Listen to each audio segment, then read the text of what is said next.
Hello friends, welcome to my channel DRX Win Everything. In this video we will discuss about how to calculate percentage yield.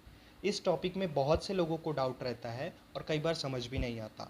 तो आज हम देखेंगे कि percentage yield कैसे निकालते हैं। परसेंटेज यील्ड निकालने से पहले हमको उसका स्टैंडर्ड फार्मूला पता होना चाहिए। तो यहाँ पे उसका स्टैंडर्ड फार्मूला दिया हुआ है practical yield upon theoretical yield into 100। Percentage yield निकालना हम मेडिसिनल केमिस्ट्री के एक्सपेरिमेंट के थ्रू समझेंगे। तो हमारा यहाँ एक्सपेरिमेंट का ऑब्जेक्ट है to prepare and submit 7 hydroxy 4 methyl coumarin from resorcinol. यहाँ पे हम रिसोर्सिनोल से 7 हाइड्रोक्सी 4 मिथाइल काउमेरिन बनाएंगे। यहाँ पे जो रिएक्टेंट है वो रिसोर्सिनोल और प्रोडक्ट है वो 7 हाइड्रोक्सी 4 मिथाइल काउमेरिन है। काउमेरिन होता क्या है? काउमेरिन एरोमेटिक ऑर्गेनिक कंपाउंड है जिसका फॉर्मूला C9H6O2 होता है। इसकी जो फ्रेग्रेंस रहती है वो वेनिला लाइक रहती है। इसको हम बहुत सारे प्लांट से ऑब्टेन करते हैं और जो बेसिकली इसका यूज़ होता है वो फ्लेवरिंग पर्पस पे यूज़ होता है।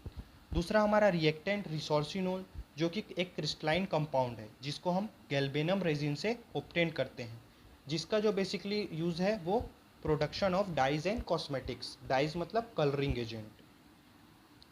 यहाँ पे हम रिक्वायरमेंट्स की बात करें तो रिक्वायरमेंट्स में सबसे पहले केमिकल्स आएंगे। Resorcinol, ethyl acetoacetate, concentrated sulphuric acid.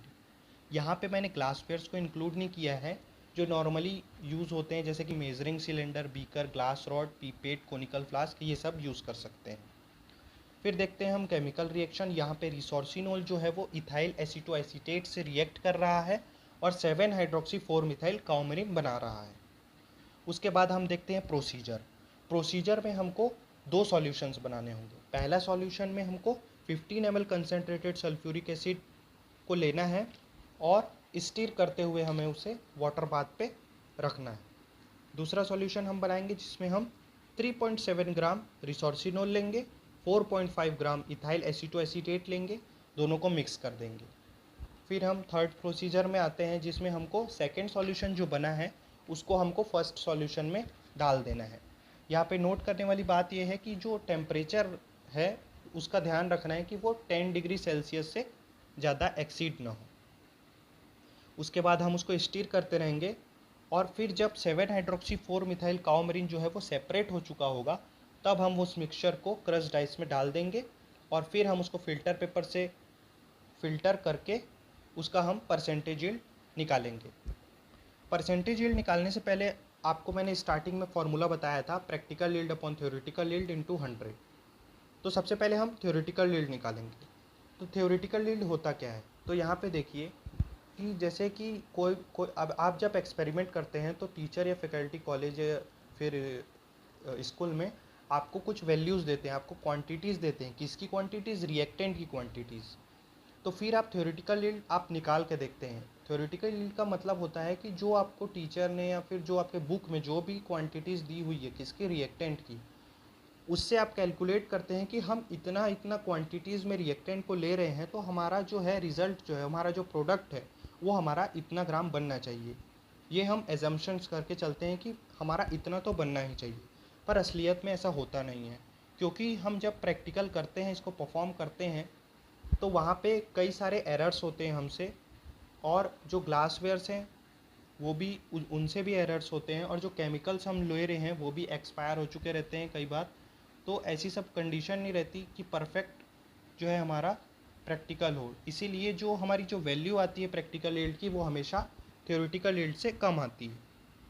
तो यहाँ पे थ्योरेटिकल यील्ड का फॉर्मूला होता है quantity of reactant upon molecular weight of reactant into molecular weight of product. सबसे पहले हम थ्योरेटिकल यील्ड, जैसे कि हमारे प्रोसीजर में दिया हुआ है 3.7 ग्राम के लिए निकालना है, पर सबसे पहले आप ध्यान रखिएगा कि कितना भी दिया है प्रोसीजर में, सबसे पहले हम 1 ग्राम के लिए निकाल के देखेंगे, तभी हम फिर जो वैल्यू दी गई है प्रोसीजर में उसके लिए निकालेंगे। तो यहाँ पे 1 ग्राम के लिए निकालेंगे।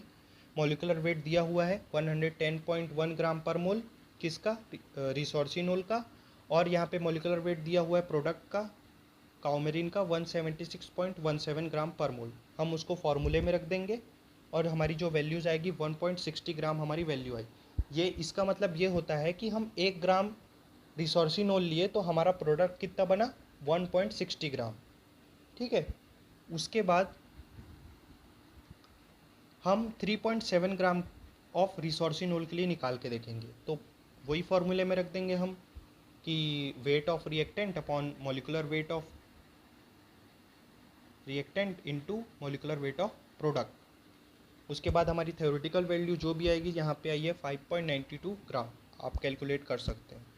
उसके बाद प्रैक्टिकल यील्ड, इसको मैंने कॉलेज में परफॉर्म किया था तो मेरी आई थी 4.20 ग्राम, ठीक है। या फिर इसको आप एज्यूम भी कर सकते हैं, आपको सिर्फ अभी निकाल के देखना है तो आप कोई भी वैल्यू एज्यूम कर सकते हैं। बस ध्यान में ये रहे कि जो थ्योरेटिकल यील्ड वैल्यू है उससे थोड़ा कम रहे, क्योंकि हमेशा थ्योरेटिकल जो हम निकाल के देखते हैं उससे हमेशा हमारी प्रैक्टिकल यील्ड जो है वो कम ही आती है। तो यहाँ पे हम फिर फॉर्मूला में रख देंगे परसेंटेज यील्ड के कि practical yield upon theoretical yield into 100।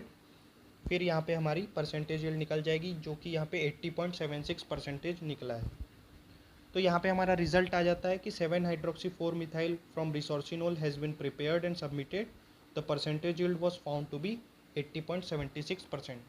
तो इसी तरीके से आप कोई भी एक्सपेरिमेंट कर सकते हैं और उसका परसेंटेज यील्ड निकाल सकते हैं। तो आपको ये वीडियो कैसा लगा कमेंट करके ज़रूर बताइएगा। Thank you.